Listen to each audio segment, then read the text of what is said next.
être auteur de sa vie, c'est avant tout pouvoir choisir, décider du chemin qu'on va vouloir parcourir. Quand une personne vient en institution, elle est toujours libre. C'est une personne qui a besoin d'aide, on est là pour leur apporter notre aide, mais on ne les force pas, ça ne sert à rien et ce n'est pas ce qu'eux ils demandent, c'est pas ce qu'eux ils viennent chercher en venant ici. Quand on fait les choses et qu'on n'a pas envie de les faire, on n'est pas heureux.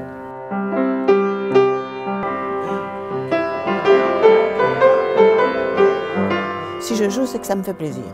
Il ne faut pas me demander comme ça, allez, tu nous joues quelque chose. Non, si j'ai pas envie, j'ai pas envie. Après le repas, plutôt que de me coucher bêtement, je fais ça. C'est ma passion. J'ai passé des centaines d'heures là-dedans à faire les locomotives, faire le paysage. C'est important que les résidents se sentent utiles. C'est un besoin fondamental pour chaque personne. Je suis en train de préparer des petits objets pour mettre dans les assiettes de tout le monde à Noël. J'aime beaucoup faire ça. Les travaux manuels, j'en ai toujours fait. J'aime bien bricoler. La polenta mérite autre chose que des boulettes de bœuf. Eh ben, dites-moi. D'accord ? Oui, je suis d'accord. Avec Monsieur Cochron, tous les lundis, on retravaille les menus de la semaine suivante. J'ai un bon palais, je suis un gourmand. J'ai toujours été un gourmand. J'ai fréquenté beaucoup de bons restaurants. Alors, j'essaye d'aider Mélanie.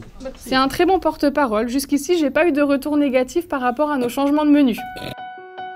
Une personne qui exprime ne pas vouloir être en collectivité, c'est aussi une personne qui souhaite s'occuper autrement, vivre autrement, et ce n'est pas forcément pour des raisons de troubles de l'humeur, c'est aussi une personne qui choisit quelque chose. Et donc nous avons ici dans l'établissement beaucoup de personnes qui, dans leur projet d'accompagnement, restent en chambre constamment, mangent en chambre, vivent en chambre, c'est leur choix et c'est respecté complètement. Et c'est un petit bonnet que je tricote là. Cette dame, elle fait des petits vêtements pour les enfants qui sont nés sous X. Cette activité, elle a un rôle principal dans sa vie. Elle est dedans, elle est concentrée, puis elle est vraiment motivée pour la cause et pourquoi elle le fait. Et ça m'occupe bien. Et comme je préfère rester dans ma chambre, au calme. D'accord. Voilà. Pour la personne qui n'est plus capable de parler, le côté gestuel est vraiment très important, que ce soit notre gestuelle à nous ou la gestuelle du résident. Il faut être très attentif à ce que le résident veut nous montrer et veut nous exprimer.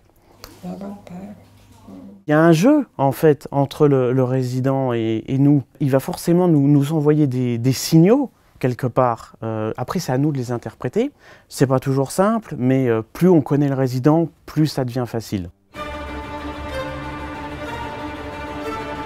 Au PASA, on peut proposer des activités en fonction de leur histoire de vie, de leurs envies, de leur humeur aussi. Si la personne n'a pas envie, il faudra faire autre chose.